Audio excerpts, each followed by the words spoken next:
حضرت ابو ہریرہ رضی اللہ تعالی عنہ سے مروی ہے، نبی اکرم صلی اللہ علیہ وسلم نے فرمایا، جس مسلمان ماں باپ کے 3 نابالغ بچے فوت ہو جائیں، اللہ تعالیٰ ان بچوں پر اپنی رحمت زیادہ ہونے کی وجہ سے ان کے ماں باپ کو بھی جنت میں داخل فرمائے گا۔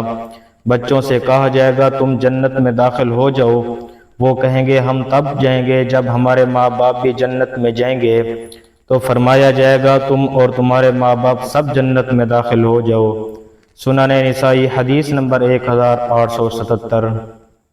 حضرت ابو ہریرہ رضی اللہ تعالی عنہ سے روایت ہے کہ ایک عورت رسول اللہ صلی اللہ علیہ وسلم کے پاس اپنے مریض بیٹے کو لے کر آئی اور کہنے لگی، اے اللہ کے رسول، مجھے اس کی موت کا خطرہ ہے، جبکہ پہلے بھی میرے 3 بچے مر چکے ہیں۔ تو رسول اللہ صلی اللہ علیہ وسلم نے فرمایا، تو نے آگ سے بچنے کے لیے مضبوط رکاوٹ تیار کر لی ہے۔ سنن نسائی حدیث نمبر 1878۔ حضرت انس رضی اللہ تعالی عنہ سے روایت ہے، نبی اکرم صلی اللہ علیہ وسلم نے فرمایا، یہ قیامت کی نشانی ہے کہ لوگ مساجد میں ایک دوسرے پر فخر کریں گے۔ سنن نسائی حدیث نمبر 1690۔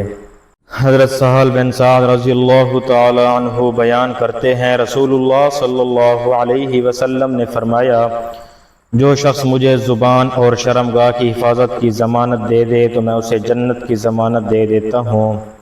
مشکات المصابیح حدیث نمبر 4812۔